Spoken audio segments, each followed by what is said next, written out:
हरे कृष्णा प्रभु जी। हरे कृष्णा भारती माता जी। हरे कृष्ण प्रभु जी, दंडवत प्रणाम। हाँ, हरे कृष्णा प्रभु जी। हरे कृष्णा माता जी। हरे कृष्ण प्रभु जी। हरे कृष्णा प्रभु। हरे कृष्णा प्रभु जी। हरे कृष्णा प्रभु जी। हरे कृष्णा। हरे कृष्णा प्रभु जी। हरे कृष्णा।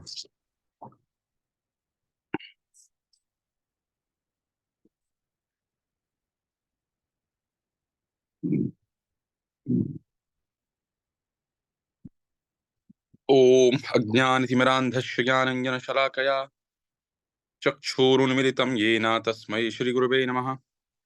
वन्देऽहं श्रीगुरो श्रीयुतपदकमलं श्रीगुरून् वैष्णवांश्च श्रीरूपं साग्रजातं सहगण रघुनाथान्वितं तं सजीवं साद्वैतं सावधूतं परिजनसहितं कृष्णचैतन्यदेवं श्रीराधा कृष्णपादान् सहगण ललिता श्रीविशाखान्वितांश्च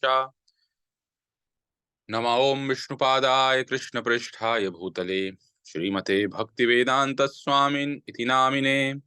नमस्ते सारस्वती देवे गौरवाणी प्रचारिणे निर्विशेष शून्यवादी पाश्चात्य देशतारिणे। हे कृष्ण करुणा सिंधो दीनबंधो जगत्पते गोपेश गोपिका कांत राधा कांत नमोस्तुते। तप्त कांचन गौरांगी राधे वृंदावनेश्वरी वृषभानुसुते देवी प्रणमामि हरिप्रिये। नमो महावदन्नाय कृष्ण प्रेम प्रदायते कृष्णाय कृष्ण चैतन्य नाम्ने गौरतिशे नमः। वाञ्छाकल्पतरुभ्यश्च कृपा सिन्धुभ्येव च पतितानां पावनेभ्यो वैष्णवेभ्यो नमो नमः। श्री कृष्ण चैतन्य प्रभु नित्यानंद श्री अद्वैत गदाधर शिवासादि गौर भक्त वृंद। हरे कृष्ण कृष्ण कृष्ण हरे हरे हरे राम राम राम हरे हरे। हरे कृष्णा। तो स्वागत है सभी भक्तों का। हम लोग भगवत गीता के चौथे अध्याय से पढ़ रहे हैं दिव्य ज्ञान। कल हम लोगों ने लगभग 4 श्लोकों की चर्चा की और उनमें से भी भगवान के आने का लक्ष्य, क्यों भगवान इस संसार में आते हैं, आकर के कैसे आकर्षण पैदा करते हैं, अलग अलग किस प्रकार के रसों से भगवान भक्तों के साथ में आदान प्रदान करते हैं, भगवान के जन्म की दिव्यता क्या है, भगवान के कर्म की दिव्यता क्या है, श्रीमद् भागवत के गोवर्धन लीला और ब्रह्म विमोहन लीला के माध्यम से हम लोगों ने देखा। और किस प्रकार से जो व्यक्ति भगवान के प्रति इस प्रकार से अनुराग उत्पन्न कर लेते हैं उनको भगवान की प्राप्ति होती है। और भूतकाल में किस प्रकार से लोगों ने भगवान को प्राप्त किया, भक्ति की 9 अलग अलग अवस्थाएं कौन सी हैं, उसके विषय में हम लोगों ने चर्चा की। और ज्ञान तपसा पूता मदभावम आगता वीतराग भय क्रोधा मनमया मामुपाश्रिता। आसक्ति भय क्रोध से मुक्त होकर भगवान में तन्मय होकर भगवान की शरण में आकर अनेक अनेक लोग भगवान के दिव्य प्रेम को प्राप्त किया है। प्रेम का मार्ग क्या है उसके विषय में हम लोगों ने चर्चा की। तो इसके पश्चात माउस आज हम लोग जो चर्चा करने वाले हैं, ये चर्चा मुख्य रूप से हम लोग इसके आगे चर्चा प्रारंभ करेंगे आज।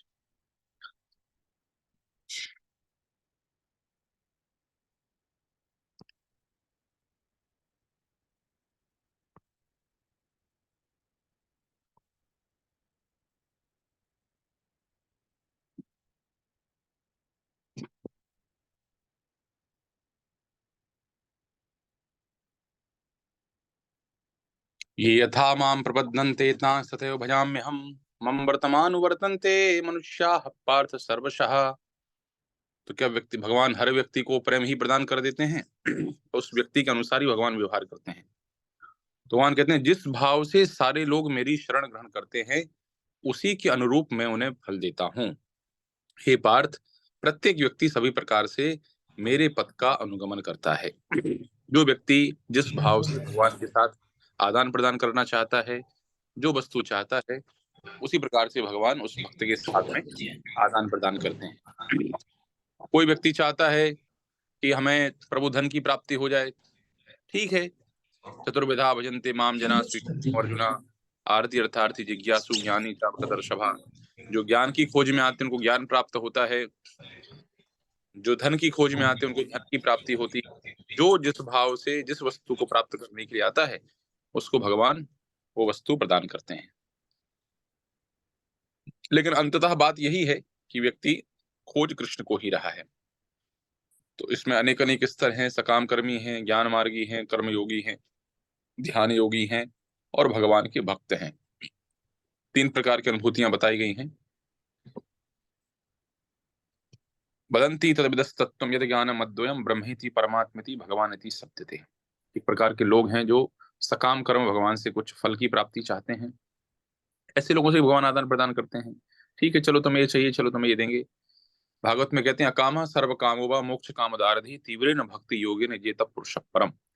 मनुष्य चाहे निष्काम हो या फल का इच्छुक हो या मुक्ति का इच्छुक हो, उसे पूरे सामर्थ्य से भगवान की सेवा करनी चाहिए। अंततः निष्कर्ष यहाँ पर यह बताया गया है कि आपको जो भी चाहिए अंततः आप कृष्ण की शरण में ही चाहिए। 2 विकल्प है हमारे पास। एक विकल्प है हम देवी देवताओं के पास जा सकते हैं और दूसरा विकल्प है हम भगवान के पास जा सकते हैं। देवी देवताओं के पास जाने में क्या बुराई है? कहते हैं देवी देवता हैं शॉपकीपर के समान और भगवान है हमारी माता के समान। जैसे मान लीजिए अमन प्रभु जाकर के अपनी माता जी से कहेंगे मैया मैया हमें एक सिगरेट दे दो। मैया सिगरेट तो नहीं देगी, एक गाल पे झापड़ लगाएगी, सिगरेट पीना है तुझे, चला देती हूँ तुझे सिगरेट। लेकिन शॉपकीपर के पास जाएंगे, भैया भैया मुझे सिगरेट दे दो, बोलेगा हाँ हाँ ले लो, कल आना, कल फिर से लेके जाना। तो ये शॉपकीपर में और मैया में अंतर होता है। तो मैया ये देखती है कि हमारे बच्चे की भलाई किसमें है, और भैया जो भैया है शॉपकीपर है उसको तो अपने व्यवसाय से लेना देना है, उसको कोई फर्क पड़ता नहीं है। तो ये मैया में और भैया में अंतर है। तो इसी प्रकार से भगवान हमारी माता के समान है। भगवान हम खूब जाके कहते हैं प्रभु प्रभु इससे हमारी शादी करवा दो, इससे हमारी शादी करवा दो, प्रभु इसके बिना मैं रह नहीं पाऊंगा। भगवान बोलते साले इसके चक्कर में तू पड़ जाएगा तो तेरी जिंदगी खराब हो जाएगी, इसलिए इससे तेरी शादी नहीं करवाऊंगा मैं। लगता अरे अरे हमारा दिल टूट गया, ये क्या हो गया, प्रभु ने हमारे साथ क्या किया। भगवान हमारे शुभ चिंतक हैं, भगवान के भक्त हैं, भगवान हमारे साथ सही कार्य करवाएंगे, है कि नहीं? तो इसलिए फिर भी अकामः सर्व कामुवा मोक्ष कामदारधि, किसी व्यक्ति के हृदय में कोई कामना नहीं है, सारी कामनाएं हैं, यह भगवत प्राप्ति की इच्छा है। तीव्रेन भक्ति योगी ने ये तब पुरुष परम।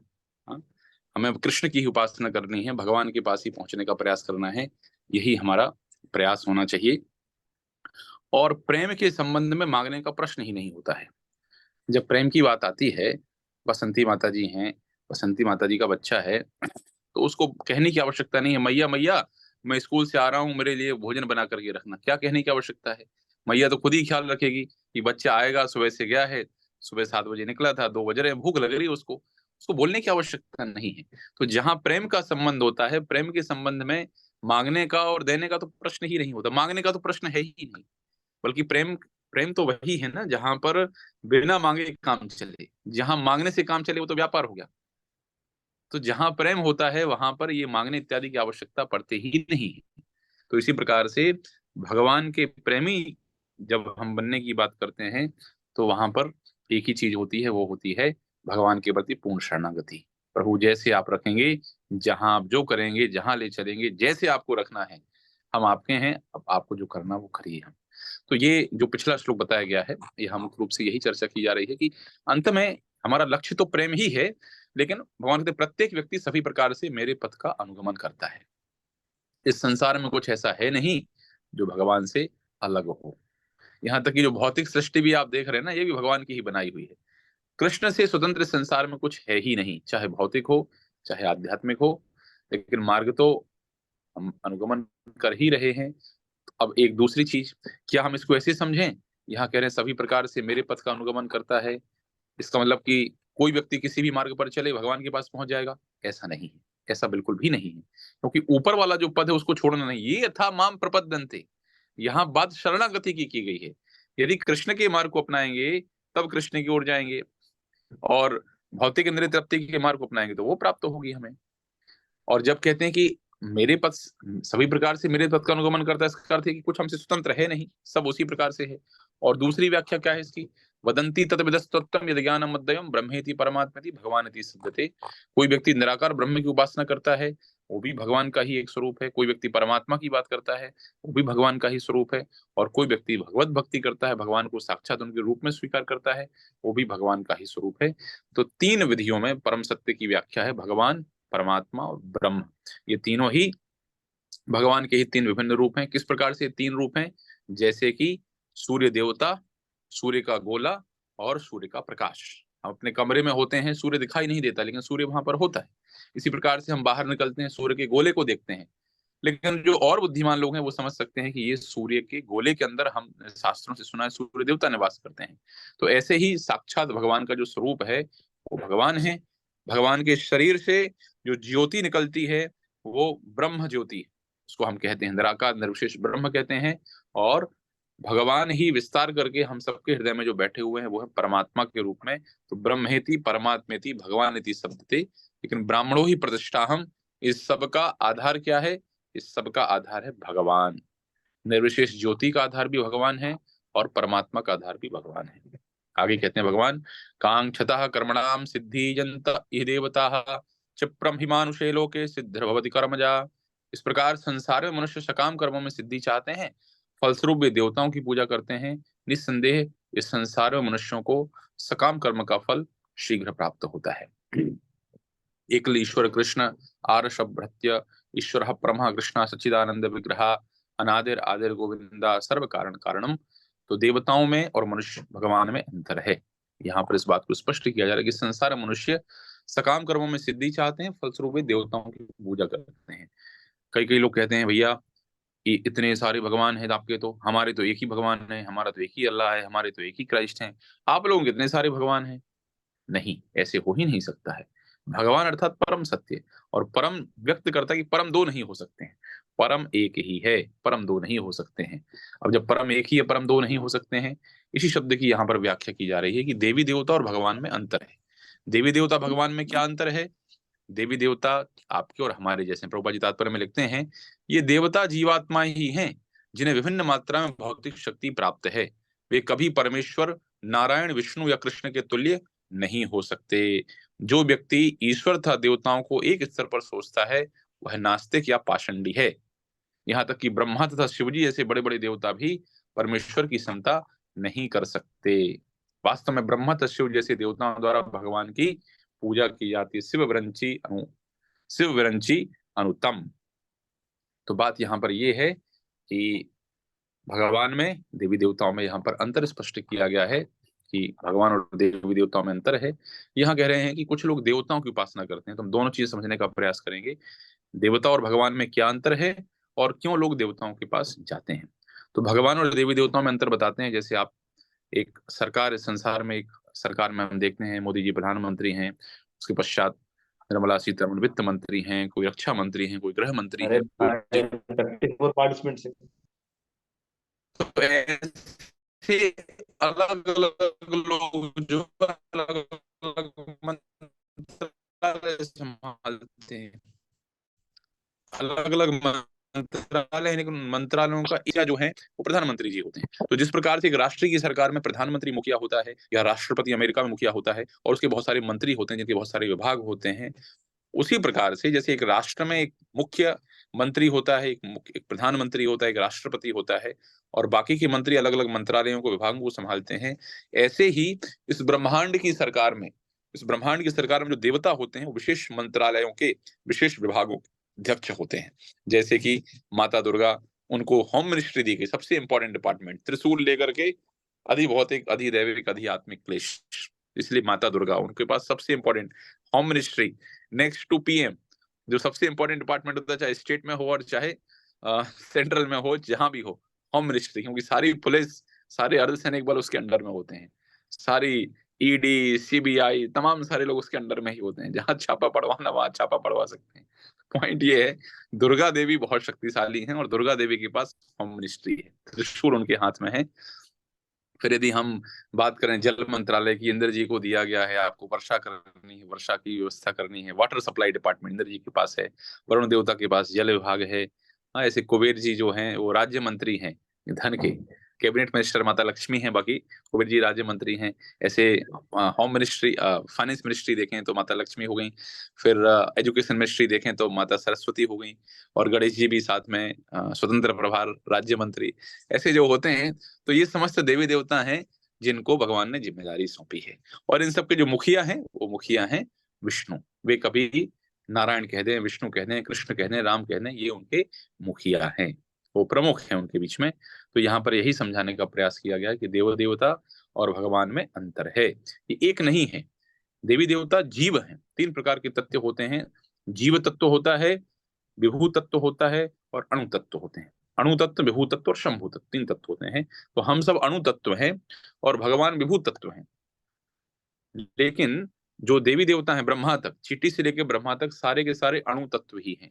अर्थात ब्रह्मा जी भी जीव हैं, हम भी जीव हैं, इंद्र देवता भी जीव हैं, सूर्य भी जीव हैं, जैसे कि मुख्यमंत्री भी जीव है, सबके सब जीव ही हैं। लेकिन उनको विशेष शक्तियां प्राप्त हैं। ऐसे जो देवी देवता हैं उनको विशेष शक्ति भगवान ने प्रदान की है, भगवान के बहुत नजदीक के हैं वो, भगवान ने उनको अपनी सेवा में युक्त किया है। इस सृष्टि के संचालन में जो महत्वपूर्ण विभाग हैं उनको प्रदान किए हैं। इसीलिए इसलिए ये सब देवी देवता सम्माननीय हैं, आदरणीय हैं, पूजनीय हैं और श्रेष्ठ हैं। हाँ? अब प्रश्न होता है कि फिर क्यों जाते हैं इनके पास? बोले इनके पास इसलिए जाते हैं कि बहुत सारी इच्छाएं होती हैं व्यक्ति के पास में, किसी को कुछ चाहिए, किसी को कुछ चाहिए, किसी को कुछ चाहिए। तो ठीक है, जिस व्यक्ति के पास सकाम कर्म का अर्थ यही होता है, हम कोई कार्य करते हैं किसी फल की उपासना से, किसी कार्य के माध्यम से। तो कुछ हम फल प्राप्त करना चाहते हैं तो उसकी विधि बताई जाती है। ठीक है, आप इन देवी देवता की, किसी को मान लो विवाह नहीं हो रहा है या सुंदर वर चाहिए, तो बोलते हैं सुंदर वर चाहिए तो आप शिव जी की उपासना करो, आपको सुंदर पति प्राप्त होगा। किसी को सुंदर पत्नी चाहिए तो बोलते हैं उमा देवी की उपासना करिए, आपको सुंदर पत्नी प्राप्त होगी। तो इस प्रकार से शास्त्रों में पद्धति, कर्मकांड की पद्धति बताई गई है जिसके माध्यम से व्यक्ति को फल प्राप्त होता है।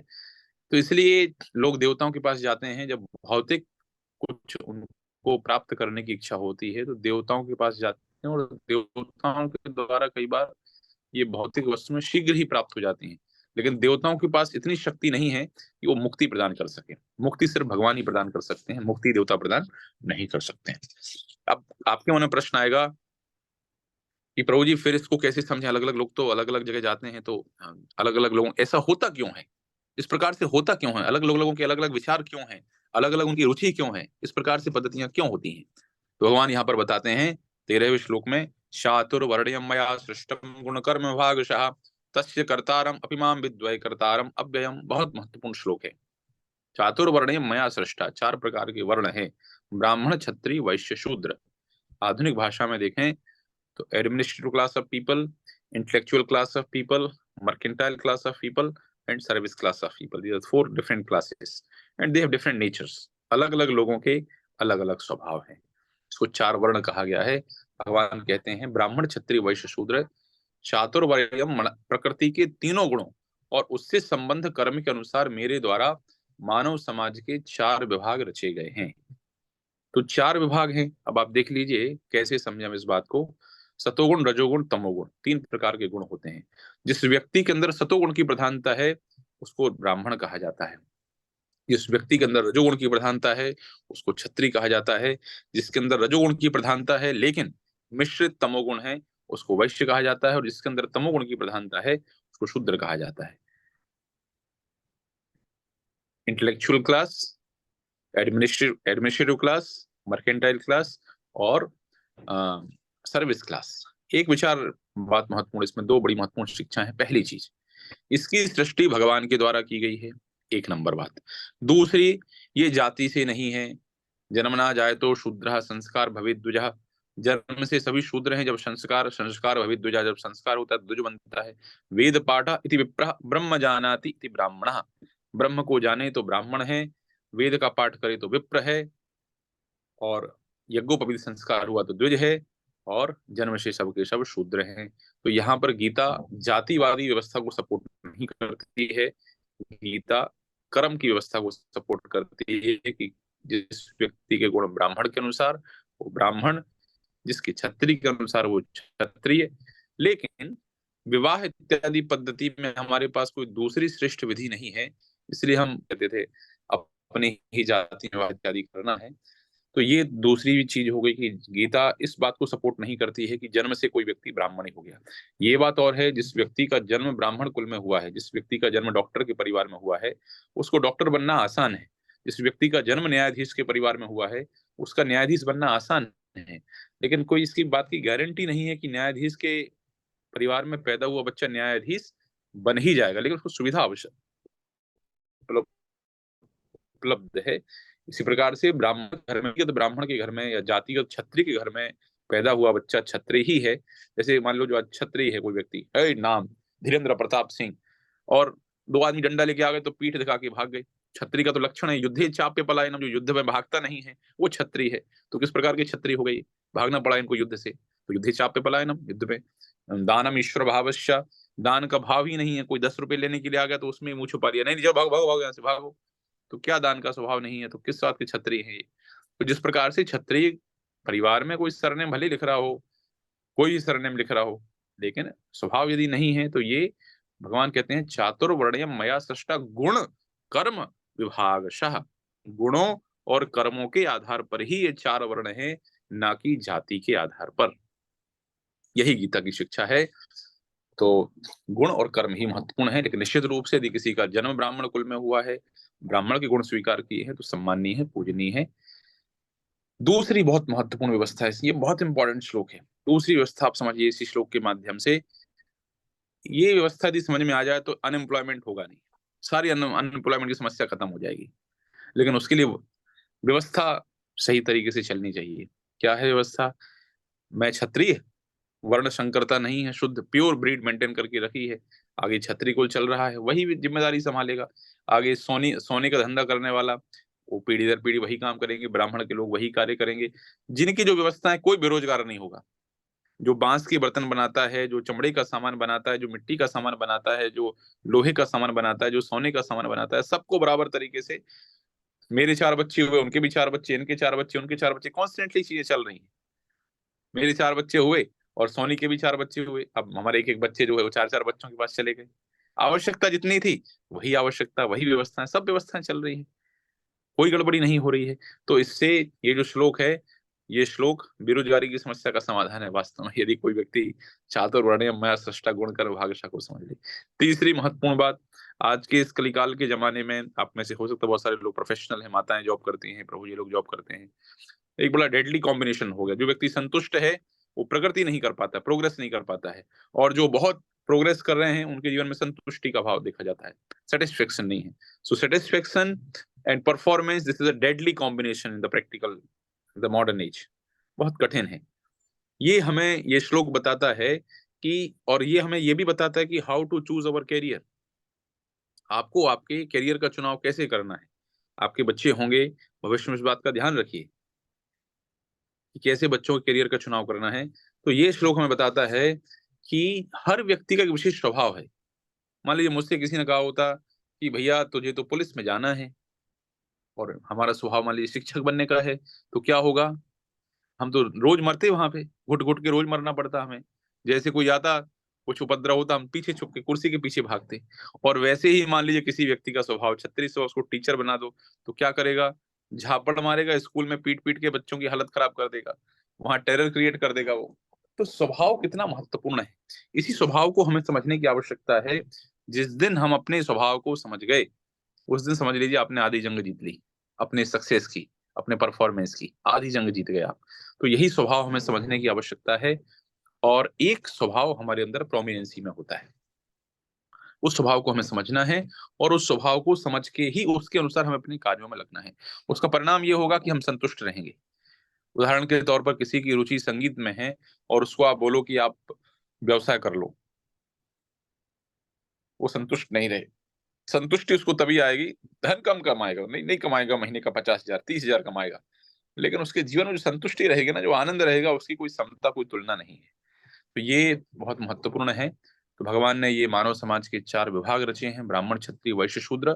ये जाति से नहीं है, ये गुण और कर्म के आधार पर हैं, और बहुत ही वैज्ञानिक व्यवस्था है, स्वाभाविक व्यवस्था है, और हमें बहुत अच्छे से परफॉर्म करने में, और सबसे महत्वपूर्ण हमारे जीवन में जो संतुष्टिदायक जो कार्य है, वो हमें इस वर्ण व्यवस्था के माध्यम से प्राप्त होता है।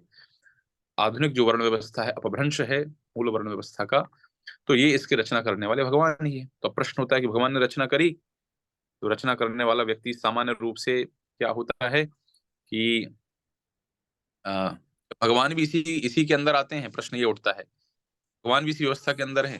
तो भगवान कहते हैं मैं हूं तो इस व्यवस्था का सृष्टा, लेकिन मैं यह जान लो तस्यम कर्तारम अपिमाम विद्वय कर्तारम अव्ययम, मैं इस इतने पर भी अव्यय अकर्ता हूं। अर्थात भगवान को ये कोई भगवान इसमें अकर्ता के रूप में ही रहते हैं। भगवान के ऊपर ब्राह्मण होने का, क्षत्रिय होने का, वैश्य होने का, शूद्र होने का ये कोई दोषारोपण भगवान के ऊपर नहीं हो पाता है। ये भगवान के ऊपर कोई दोषारोपण नहीं है। कोई कहे अरे अरे राम राजा, हम रघुवंशी हैं, हम चंद्रवंशी, हम यदुवंशी हैं, वो आपका सौभाग्य है कि भगवान ने यदुवंश में, चंद्रवंश में जन्म लिया, लेकिन भगवान यदुवंश से, सूर्यवंश से, रघुवंश से बंधे हुए नहीं हैं। रघुवंश में आकर के रघुवंश की कीर्ति बढ़ी, ऐसा नहीं रघुवंश में आकर के भगवान आए तो राम जी की कीर्ति बढ़ गई, अरे वो रघुवंश में आए। चंद्रवंश की कीर्ति बढ़ गई, नहीं नहीं नहीं, क्योंकि कृष्ण चंद्रवंश में आए इसलिए चंद्रवंश की कीर्ति बढ़ गई। राम रघुवंश में आए, रघुवंश की कीर्ति बढ़ गई, सूर्यवंश की कीर्ति बढ़ गई।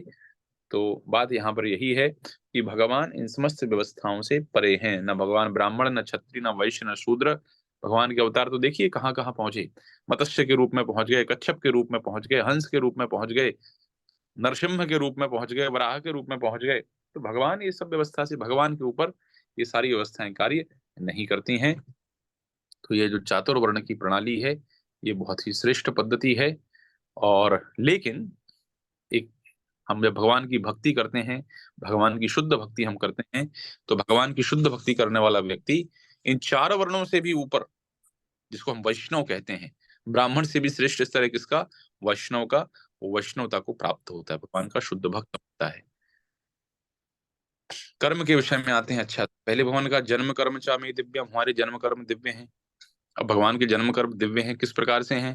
तो एक तो हमने यहाँ देख लिया, भगवान ने व्यवस्था बनाई है। ये चार वर्ण ही पाए जाते हैं, चाहे मुस्लिम हो चाहे क्रिश्चियन हो, कहीं ना कहीं उनके अंदर इस प्रकार के स्वभाव तो पाए ही जाएंगे। लेकिन भगवान इस व्यवस्था से परे हैं। अब फिर भी भगवान के कर्म हैं, तो भगवान के कर्मों की क्या स्थिति है? कहते हैं नमाम कर्माणि लिप्यंती। मैंने कहा था कि यहाँ पर ज्ञान की दृष्टि से हमें कर्मों को समझाया जाएगा भगवान की स्थिति के विषय में, पहले दिन मैंने बताया था। तो नामाम कर्माणि लिप्यंती, भगवान कहते हैं हमें ये कर्म नहीं मानते। ना मैं कर्म फले स्पृहा, और ना ही मैं कर्म फल की कामना करता हूं। जो मेरे संबंध में सत्य को जानता है वह भी कर्मों के फल के पास से नहीं बंधता है। बात यही है कि राजा नियम बनाता है और राजा उन कर्मों के विधान से दंडनीय नहीं है। भगवान कृष्ण या भगवान विष्णु या कोई भी जिसको हम भगवान कहते हैं, भगवान कर्मों के नियम से परे हैं, उनके ऊपर कर्मों के नियम का कोई प्रभाव नहीं पड़ता है। भगवान कर्मों की व्यवस्था से परे है। नामाम कर्माणि लिप्यंती, भगवान को कोई कर्म नहीं मानते हैं। कोई कोई कहते हैं भैया देखो राम जी ने धनुष मारा, बाली को मारा तीर, अब अगले जीवन में वही बाली बन करके आया शिकारी और उसने कृष्ण जी के पैर में मार दिया। अब ये प्रमाण कहीं नहीं है, ये प्रमाण कहीं प्रस्तुत नहीं किया गया है कि भगवान कोई श्राप दे सकता है, भगवान को कोई बंधन हो सकता है, भगवान को कोई तीर मार सकता है, उनको कर्म के प्रभाव को सहना पड़ता है। ऐसा भगवान चाहे तो स्वेच्छा से कर भी सकते हैं, लेकिन भगवान इन सारे नियमों से परे हैं। भगवान की प्रवृत्ति इसी प्रकार से है। जिस प्रकार से किसी संस्थान का स्वामी कर्मचारियों के अच्छे बुरे कार्यों के लिए उत्तरदायी नहीं है, बल्कि कर्मचारी इसके लिए स्वयं उत्तरदायी होते हैं, उसी प्रकार से जीवात्माएं अपने अपने इंद्रिय तृप्ति कार्यों में लगी रहती हैं, किंतु ये कार्य भगवान द्वारा निर्दिष्ट नहीं होते हैं।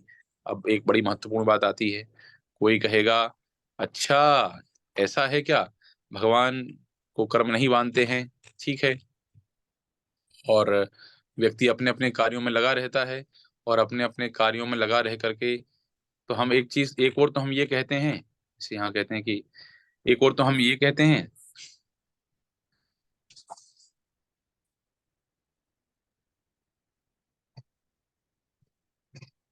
एक और तो हम ये कहते हैं कि सब सारे कार्य का भगवान ही करवाते हैं, कि भगवान की इच्छा से ही सारे कार्य होते हैं, तो हमसे पापाचार भी वही करवा रहे हैं। वो ये सही से इसे तात्पर्य में यहाँ पर लिखा हुआ है। तो हम पाप कर्म करें तो भगवान ही करवा रहे हैं क्या पाप कर्म? हाँ, जब सब भगवान की इच्छा के बिना पत्ता नहीं हिलता है तो फिर हमसे जो गड़बड़ काम हो रहे हैं वो भी पाप भगवान ही करवा रहे हैं। इस सिद्धांत को समझना होगा। इस सिद्धांत को कहते हैं स्वतंत्रता का सिद्धांत। स्वतंत्रता का सिद्धांत ये है कि भगवान पूर्ण स्वतंत्र हैं, भगवान पूर्ण हैं, इसलिए भगवान पूर्ण स्वतंत्र हैं। भगवान के पूर्ण स्वतंत्र होने के कारण, जब भगवान पूर्ण स्वतंत्र हैं, हम उनके अंश हैं, और उनके अंश होने के कारण हम भी स्वतंत्र हैं। लेकिन हमारी जो स्वतंत्रता है वो आंशिक है, हमारी स्वतंत्रता आंशिक है। भगवान पूर्ण स्वतंत्र है, अविज्ञा स्वराट। भगवान पूर्ण स्वतंत्र, अंश होने के कारण हम भी आंशिक रूप से स्वतंत्र हैं। कैसे? अब हम अपनी इस स्वतंत्रता का उपयोग किस प्रकार से करते हैं ये हमारे ऊपर निर्भर है। How do we use our free will? हमें भगवान ने रोबोट नहीं बनाया है कि सॉफ्टवेयर सेट कर दिया और 4 कदम आगे बढ़, प्लेट उठा करके लेके आ, चल मुंह में 2 दाना खा लो। ये सब भगवान ने रोबोट नहीं बनाया है। हमें भगवान ने रोबोट न बना करके, हमारे अंदर चेतना है, हमारे अंदर स्वतंत्र इच्छा है। अब इसमें बात सबसे महत्वपूर्ण ये है कि चूंकि हम रोबोट नहीं, हमारे अंदर स्वतंत्र इच्छा है। अब इस स्वतंत्र इच्छा का हम जिस प्रकार से उपयोग करना चाहें, तो हम थोड़े से स्वतंत्र हैं, पूरे स्वतंत्र हम नहीं है, लेकिन थोड़े स्वतंत्र हैं। जैसे उदाहरण के लिए आप समझिए, हमारे आ,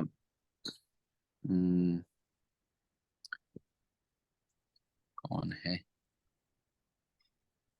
चलिए आर्यन प्रभु ही ले लेते हैं। आर्यन प्रभु हमारे रहते हैं बड़ोदरा, ठीक है, वो मान लीजिए बिहार के रहने वाले हैं। अब पिताजी इनको पैसे भेजते हैं वहां से हर महीने 8,000 रुपए। तो 8,000 रुपए के लिए किसके ऊपर आश्रित है? पिताजी के ऊपर आश्रित है। 8,000 के ऊपर का कोई वश नहीं है, 8,000 तो आएंगे। अब वो 8,000 रुपए ये कैसे उपयोग करना चाहते हैं? इनको कौन सा जीन्स खरीदना है, कौन सी होटल में खाना है, शराब पीनी है कि जूस पीना है, मांसाहार करना है कि प्रसाद खाना है, उतनी स्वतंत्रता इनको है। 8,000 रुपए का आपको कैसे उपयोग करना है वो इनको फ्री विल है। लेकिन 8,000 से 9,000 यदि इनको चाहिए तो फिर तकलीफ में पड़ जाएंगे। विद इन 8,000 उनके पास फ्री विल है। ऐसे ही भगवान पूर्ण स्वतंत्र हैं, लेकिन उनके अंश होने के कारण हमारे पास भी स्वतंत्रता है। और भगवान चाहते हैं कि हम इस स्वतंत्रता का सदुपयोग करके भगवान की तरफ आए, ये भगवान चाहते हैं। और जब हम उस स्वतंत्रता का उपयोग करके भगवान की तरफ जाते हैं, मान लीजिए आप ऐसे पकड़िए, कोई कोई लड़का है, वो किसी लड़की से शादी करना नहीं चाहता है, और माता पिता पकड़ पकड़ के, चल, 2 लोग हाथ पकड़ के, 2 लोग पैर पकड़ के ला करके उसको दूल्हे के मंडप में बिठा दिया, कर शादी, और पीछे से धक्का दे दे करके उसके 7 फेरे लगवा दिए। क्या होगा ऐसे व्यक्ति का? भगवान ये नहीं चाहते हैं। ऐसे में प्रेम फलता नहीं है, प्रेम फलता फूलता नहीं है, प्रेम के रिश्ते चलते नहीं है ऐसे में। तो ऐसी अवस्था में अच्छा क्या होगा? जब दोनों सहयोगी हों, दोनों के हृदय में एक दूसरे के प्रति प्रेम हो, और स्वाभाविक इच्छा से जब वो लोग विवाह करेंगे, तब जाकर के वो रिश्ता टिकेगा और प्रेम पूर्वक दोनों रहेंगे गृहस्थाश्रम में। यही बात यहाँ पर भी है। भगवान चाहते तो जबरदस्ती हमें अपना भक्त बना सकते थे, लेकिन जबरदस्ती यदि बना दिया तो क्या, किस काम के भक्त?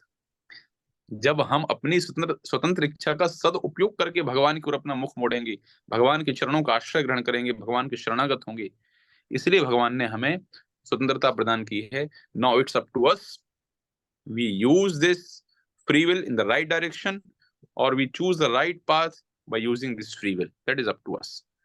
तो हमें इसी स्वतंत्र इच्छा का सदुपयोग करना है, और सदुपयोग करके भगवान का मार्ग, भगवान की भक्ति का मार्ग चुनना है। ये एक बात हो गई। और दूसरा, भगवान के ऊपर किसी प्रकार के किसी कर्म का प्रभाव नहीं पड़ता है, क्योंकि ना ही उनके मन में कर्म की कामना रहती है। और जो व्यक्ति इस सत्य को जानता है कि भगवान सारे कर्मों के प्रभाव से मुक्त हैं, वो समस्त प्रकार के कर्म फलों से ऐसा व्यक्ति भी मुक्त हो जाता है।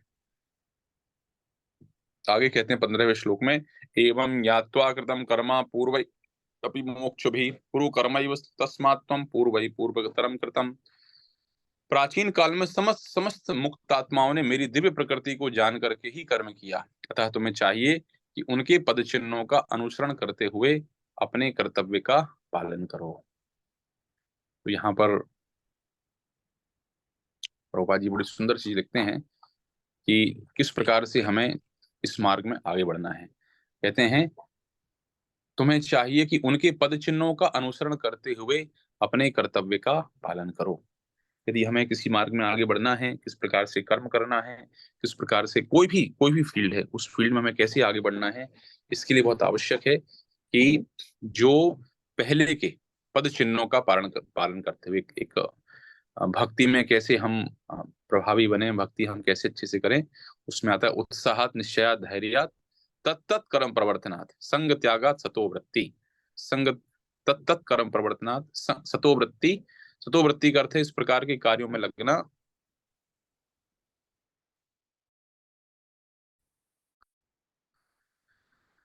जो हम की ये वही कर्म प्रस्तुत करते हैं कि प्राचीन काल में भी समस्त मुक्तात्माओं ने मेरी दिव्य प्रकृति को जान ही कर्म किया। अतः तुम्हें चाहिए कि उन्हीं उन्हीं के प्रश्नों का आप अनुसरण करें। इन दोनों श्रेणियों के व्यक्ति के लिए समान रूप से लाभप्रद है। कौन से? एक ऐसे लोग जिनके विचार दूषित हैं और ऐसे लोग जो भौतिक दृष्टि से स्वतंत्र हैं। कैसे हैं देखते हैं। जिनके मनों में दूषित विचार भरे हैं उन्हें चाहिए कि भक्ति के अनुष्ठानों का पालन करते हुए क्रमिक शुद्धिकरण के लिए कृष्ण भावनामृत को ग्रहण करें।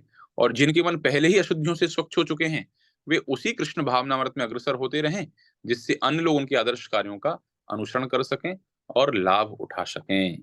तो सबके लिए ये परमानेंट बहुत अच्छी औषधि है। क्या है? कृष्ण भावनामृत का अभ्यास। जिनके हृदय शुद्ध हैं उनको प्रेम की प्राप्ति होगी और जिनके हृदय दूषित हैं उनको शुद्ध हो जाएगा हृदय। तो भक्ति एक ऐसी रेस है, भक्ति एक ऐसी दौड़ है जिसमें सबका गोल्ड मेडल पक्का है। आप लोग जितने यहाँ पर हैं या जितने लोग भक्ति करेंगे सबका गोल्ड मेडल पक्का है। वो कहेंगे अरे वाह ये बहुत बढ़िया दौड़ है। इस दौड़ में खाली दौड़ इसमें खाली दौड़ ही लगानी है, बाकी गोल्ड मेडल अपना पक्का है। किसी को पहले मिलने वाला है और किसी को थोड़ा बाद में मिलने वाला है, लेकिन गोल्ड मेडल सबको मिलने वाला है। अर्थात जो व्यक्ति इस मार्ग का चुनाव करेगा, जो व्यक्ति इस मार्ग पर चलेगा, उसको भगवत प्राप्ति निश्चित रूप से होनी ही है। किसी को जल्दी, किसी को बाद में, लेकिन ऐसा कोई बचेगा नहीं हम में से जिसको भगवत प्राप्ति ना हो। जो तेज दौड़ जाएंगे, संयमित रहेंगे, अनुशासित रहेंगे, वो अभी प्राप्त कर लेंगे। और जो अनुशासन कमी है, जिनके अंदर तीव्रता नहीं है, उनको थोड़ा समय लगेगा, लेकिन मिलना सभी को है, इसमें कोई संशय नहीं है। दूसरी चीज यहाँ पर महत्वपूर्ण बताई गई है कि मूर्ख व्यक्ति या कृष्ण भावनामृत में नव दीक्षित प्राय कृष्ण भावनामृत का पूरा ज्ञान प्राप्त किए बिना कार्य से व्रत होना चाहते हैं, किंतु भगवान ने युद्ध क्षेत्र के कार्य से विमुख होने की अर्जुन की इच्छा का समर्थन नहीं किया। महत्वपूर्ण बात यह है, आप देखिए, अर्जुन कह रहे थे हम तो संत बन जाएंगे भैया, हम तो जा रहे हैं जंगल में, हमें नहीं लड़ना, हम जा रहे हैं जंगल में। और भगवान बोले नहीं नहीं लड़ो भाई, क्यों नहीं लड़ना है? तुम अपयश की प्राप्ति होगी, अपकीर्ति की प्राप्ति होगी, लोग तुम्हारा मजाक उड़ाएंगे, बोलेंगे अर्जुन देखो तुम तो परमार्थ की इच्छा से जा रहे कि नहीं हमारे चाचा जी, दादाजी, गुरु जी हैं, क्यों लड़े इनसे, क्यों मारे इनको, तुम्हारा तो विचार श्रेष्ठ है, लेकिन लोग तुम्हारी निंदा करेंगे, तुम्हारी हंसी उड़ाएंगे, अपकीर्ति होगी तुम्हारी। तो यहाँ प्रभुपाद जी एक महत्वपूर्ण सिद्धांत बताते हैं कि बिना परिपक्व हुए ऐसा नहीं सारे कार्य करना बंद कर देना है, ऐसा नहीं करना है। यहाँ जो सिद्धांत बताया गया है ऊपर कि उनके पद चिन्हों का अनुसरण करते हुए, अर्थात जो मार्ग हमारे आचार्यों ने बताया है, हमारे आचार्यों ने क्या मार्ग बताया है, ये नहीं करना है कि मान लीजिए वीना माता जी हैं, अभी प्रवचन सुन रही हैं, प्रवचन सुनते सुनते मन में वैराग आ गया, छोड़ो छाड़ो मैं साध्वी बन जाऊंगी, अभी बस इस संसार में क्या रखा है, मायामय जगत है, नहीं करना, हम भी गेरुआ वस्त्र धारण करेंगे, साध्वी बन जाएंगे। ऐसे भगवान नहीं कह रहे यहाँ पर। क्या शिक्षा है यहाँ पर? शिक्षा ये है कि व्यक्ति को अभ्यास करने की आवश्यकता है, हम अभ्यास करें। यहाँ कह रहे हैं कि कृष्ण भावनामृत का पूरा ज्ञान प्राप्त किए बिना कार्य से व्रत होना चाहते हैं, बल्कि कृष्ण भावनामृत आपको कार्य से व्रत होने के लिए नहीं कहती है, भक्ति आपको कार्य से हटने के लिए नहीं कहती है, भक्ति हमें कार्य करने के लिए कहती है, लेकिन कार्य कैसे करना है वो हमें भक्ति सिखाती है। भक्ति कहती है भोजन करो, लेकिन किस भावना से करना है, भोजन बनाओ, धन कमाओ, सब कुछ करना है, लेकिन किस भाव से करना है ये भक्ति हमें सिखाती है। तो भक्ति ये नहीं सिखाती है कि सब छोड़ छाड़ के साधु सन्यासी बन जाओ, बल्कि भक्ति ये सिखाती है कि किस प्रकार से हमें इसी संसार में समस्त प्रकार के कार्य करने हैं, वो भक्ति की महत्वपूर्ण शिक्षा है। लेकिन कई बार अपरिपक्व अवस्था में, अपरिपक्व अवस्था क्या, जैसे आम का लगा सबने आम देखा, कच्ची अमियां बोलते हैं उसको, हरी हरी होती है, हरी हरी अमियां होती है, तो उसको कोई तोड़ ले तो क्या होता है, तोड़ेगा तो फिर वो तो खट्टी लगेगी, लेकिन यदि वो लगी रहेगी और जब पक जाएगी तो बड़ा सुंदर स्वादिष्ट मीठा आम हो जाएगा वो। इसी प्रकार से कई बार अपरिपक्व अवस्था में भक्तों के द्वारा, किसी व्यक्ति के द्वारा ऐसे कार्य हो सकते हैं, लेकिन भगवान ऐसे कार्यों के विषय में नहीं कहते हैं कि इस प्रकार के कार्य करना चाहिए, बल्कि जैसे अर्जुन को यहाँ सलाह दी जा रही है कि पूर्व जो शिष्य हैं, विवस्वान हैं, इक्ष्वाकु हैं, उन्होंने जैसे बेटा इस ज्ञान को स्वीकार किया है, ऐसे तुम्हें भी अर्जुन स्वीकार करना है। हम सबके लिए बड़ी महत्वपूर्ण बात है, हम सबके लिए बड़ी महत्वपूर्ण बात है। आप में से जो भी यहाँ गीता क्लास में आए हैं, घंटे घंटे भर सुन रहे हैं, 3 महीने का कोर्स कर रहे हैं, तो हम सभी तो भक्ति में आगे बढ़ना चाहते हैं, इसलिए तो हम यहाँ पर आए हैं। एक बात गांठ बांध लीजिए कि तत्त कर्म प्रवर्तनात्, भक्ति में आगे बढ़ना है। हर हर क्षेत्र में यही सिद्धांत लागू होता है, हर क्षेत्र में यही सिद्धांत लागू होता है। जैसे कि एक मैं कोर्स करवाता हूँ, प्री मैरिज कोर्स। तो प्री मैरिज कोर्स में उसका जो फाउंडेशन है, प्री मैरिज कोर्स का फाउंडेशन है फॉलो द सक्सेसफुल मॉडल। ये उस कोर्स की पंच लाइन है, उस कोर्स का एक आधार है, follow the successful model. Follow the successful model means हमने देखा है कि ये पति ये पत्नी पूरे जीवन, अपने जीवन के 25 वर्ष तक बड़े आनंद से प्रेम पूर्वक रह करके उन्होंने अपने गृहस्थ आश्रम की जिम्मेदारियों का पालन किया, भक्ति में भी उसी प्रकार से वृद्धि करी, साधु संग साधु सेवा में उसी प्रकार से लगे रहे। एक आदर्श जीवन है। So follow the successful model बहुत आसान है। जब उन लोगों का हमने जीवन देखा, वहां स्त्री का जो स्वभाव है, वहां जो पुरुष का स्वभाव है, उन लोगों ने जिस दिनचर्या को पालन किया, उन लोगों ने जिस प्रकार से फाइनेंशियल लायबिलिटीज हैं, सोशल लायबिलिटीज हैं, स्पिरिचुअल लायबिलिटीज हैं, इन सारी चीजों को उन्होंने फुलफिल किया, उसी तरीके से हम भी करेंगे। हम भी उसी प्रकार से जीवन बिताएंगे। हमने लाइफ स्टाइल देख ली बॉलीवुड एक्टर्स की, ये 10 साल 15 साल साथ में रह के अलग अलग हो गए, डाइवोर्स हो गया इन लोगों के बीच में, ये हालत हो गई इन लोगों की। अब हम उस मॉडल को फॉलो करेंगे, वही हालत होगी। So there are basically two models, one is western culture, one is Vedic culture. If you follow the western culture जो भोगवादी है, be ready for the consequences. Studies says there are 53% divorces in the first marriage, 67% divorces in the second marriage, and 74% divorce in the third marriage. चौथी के काबिल बचता नहीं है। तो पहली में 53, दूसरे में 67 और तीसरी में 74% divorce. This is the data from US. तो आपको उनकी संस्कृति का पालन करना, तो करिए पालन, B ready for the consequences. और एक हिंदुस्तान जैसी जगह है जहां पर डाइवोर्स नाम का शब्द, संबंध विच्छेद शब्द बने ही नहीं है। यहाँ पर वानप्रस्थ आश्रम होता है, स्वाभाविक इच्छा से वन में लोग प्रस्थान कर जाते हैं। Now it's up to us which culture we want to follow. ये छूट सबके पास है, जो फॉलो करेंगे उसके रिजल्ट आएंगे। B ready for the consequences. जिस संस्कृति को हम अपनाएंगे, भोगवादी के परिणाम अपने हैं, योगवादी संस्कृति के अपने अपने परिणाम हैं। तो यहाँ पर जो शिक्षा महत्वपूर्ण दी जा रही है कि पद चिन्हों का अनुगमन करना है।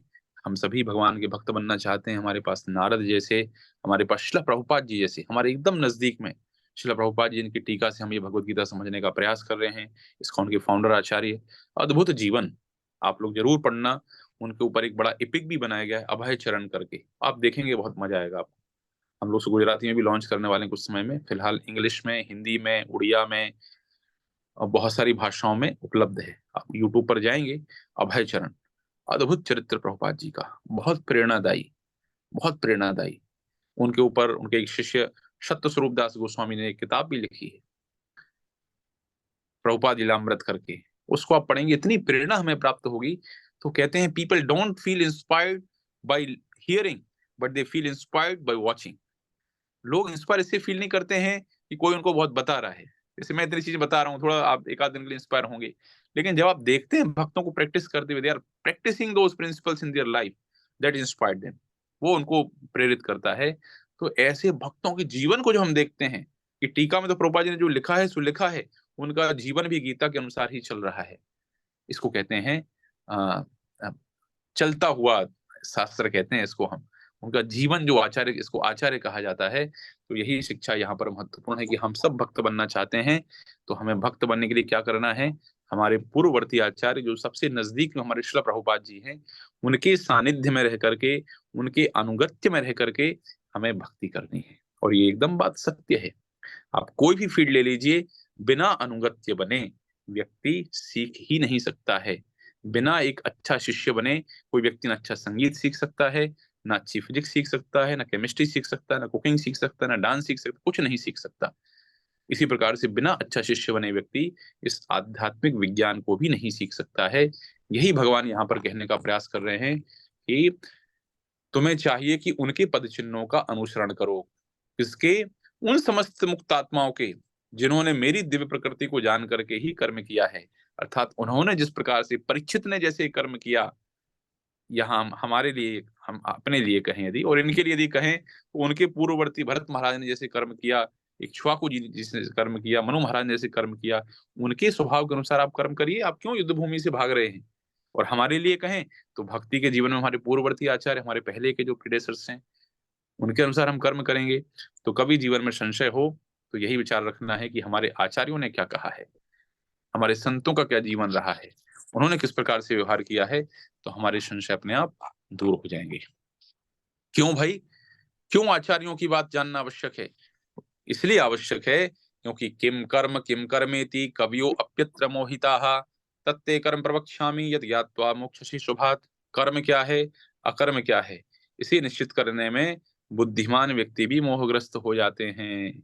किस कर्म का फल कब आएगा, कब किस कर्म का दंड मिलेगा, कब किस फल का अच्छा परिणाम मिलेगा, ये निर्धारित करने में बहुत जटिल है। आपने देखा पारुल में आप देखेंगे कभी अफ्रीकन लोग जो होते हैं, वो अफ्रीकन लोगों के बाल देखो आप, अफ्रीकन लोगों के बाल देखो, इतने घुमे घुमे रहते हैं, उसको स्ट्रेट करना बड़ा कठिन हो जाता है अफ्रीकन लोगों के बालों को।